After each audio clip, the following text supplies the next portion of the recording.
Olá, começa aqui o Religare, Conhecimento e Religião.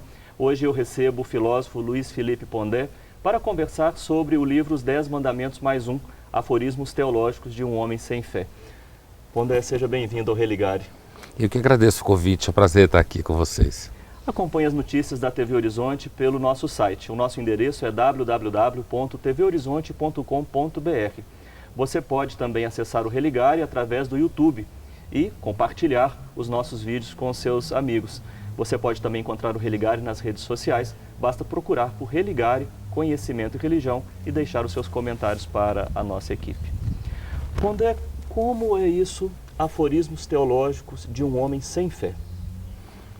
É um livro sobre teologia, de alguém que desde os 12, 13 anos começou a ler a Bíblia e sempre foi encantado por essa literatura e reconhecendo nela uma sabedoria muito grande, mas que é uma pessoa que não, como sou eu, né? Uma pessoa que não tem vida institucional religiosa, não tem fé no sentido de achar que no final tudo vai dar certo, posto que a origem vem de um Deus bom, né? Então, o sem fé significa exatamente isso. Como eu falo no livro, quer dizer, eu não vivo com o pressuposto de que no final tem que dar certo, ou se não deu certo, porque não chegou o final ainda, já que na origem você tem um princípio que seja bom. Eu não tenho essa experiência. Você também fala no livro da experiência de uma teologia selvagem. Em que medida ela se aproxima disso? Essa ideia de teologia selvagem, ela me veio, na verdade, do Nelson Rodrigues, né? Quando eu escrevi o livro sobre o Nelson, Filosofia da Adúltera, eu falo que o Nelson faz uma filosofia selvagem na obra dele. E por quê? Porque é uma filosofia sistemática, sem referência, digamos assim, não tem nota de rodapé, né? Claro, no caso dele, muito no jornalismo ou na criação dramatúrgica. E quando eu digo que esse livro é uma teologia selvagem, é porque é uma teologia de alguém que quer falar o que pensa e não está a fim de ter que seguir um rito que a gente conhece como acadêmico de fontes, que eu acho muito importante uma vez que você vá trabalhar dentro desse registro. Mas às vezes eu acho que fica um pouco longe da vida real das pessoas, né? Então é uma teologia selvagem também, porque eu falo exatamente o que eu penso.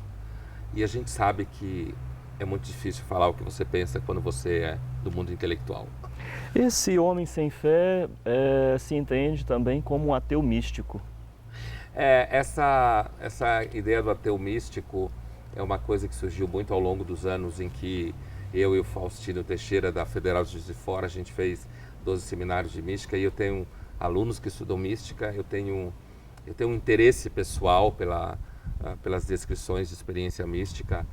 E então a ideia do ateu místico, que é uma contradição em termos, no sentido de que, como eu digo no livro, eu permaneço filosoficamente um ateu, no sentido de que eu não sinto necessidade de uma justificativa da vida e não sinto a necessidade de uma justificação da origem do mundo, eu não sinto necessidade de achar que no final tudo é bom, né? Mas, portanto, eu transito muito bem na linguagem, na gramática do ateísmo, mas ao mesmo tempo eu muitas vezes tenho uma sensação de que existe algum tipo de beleza no mundo, uma misericórdia, inclusive, que às vezes eu percebo, e eu não me parece que isso sai do mundo.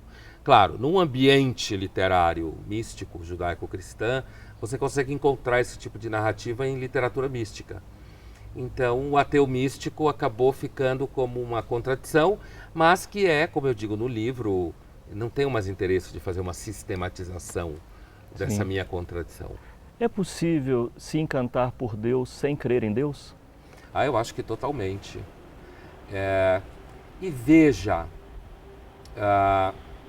talvez essa ideia do crer em Deus, ela apareça de uma forma em que de repente Deus crê em você antes de você crer em Deus, né? Eu tenho um amigo que costuma dizer isso. Então, mas eu acho que sim. Não unicamente como uma leitura que você faz e aí, sei lá, você se encanta com Raskolnikov do Crime e Castigo, ou com a Nastassia Filipovna do Idiota, né? Do livro do Dostoiévski, que são personagens encantadores. Mas também pelo fato de que não existe personagem como Deus na literatura ocidental. Né?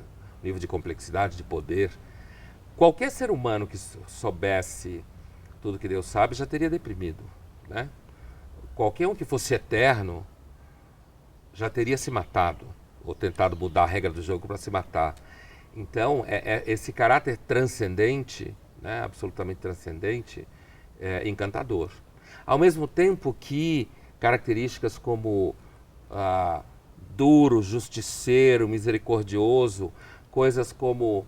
Me parece absolutamente razoável a ideia de que só alguém que não precisa de nada pode amar incondicionalmente. Eu vejo muita racionalidade na teologia judaico-cristã, no sentido do que compõe o personagem de Deus e os desdobramentos morais disso.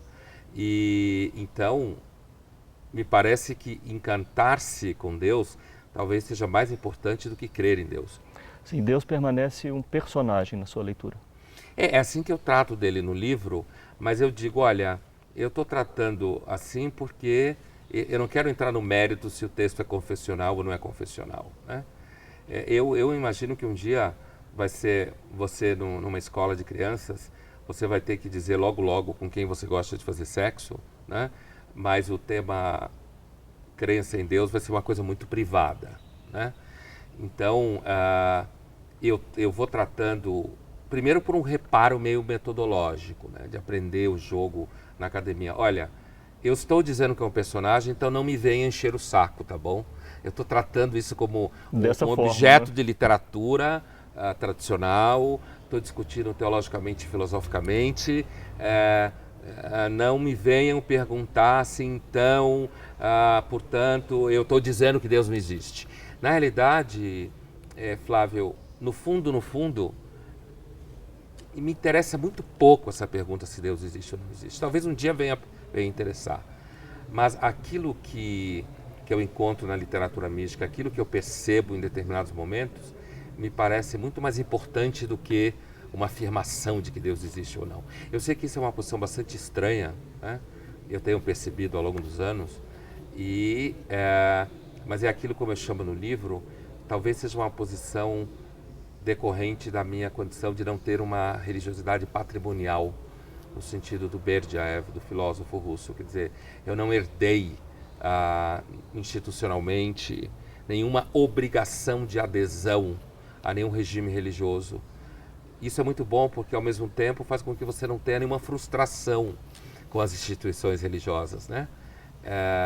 Então, por isso que, às vezes, me parece que tratar, então, Deus como um personagem nesse livro é um reparo metodológico consistente e, ao mesmo tempo, na verdade, se ele é um personagem ou se ele existe, de fato, é uma coisa que não é objeto do livro.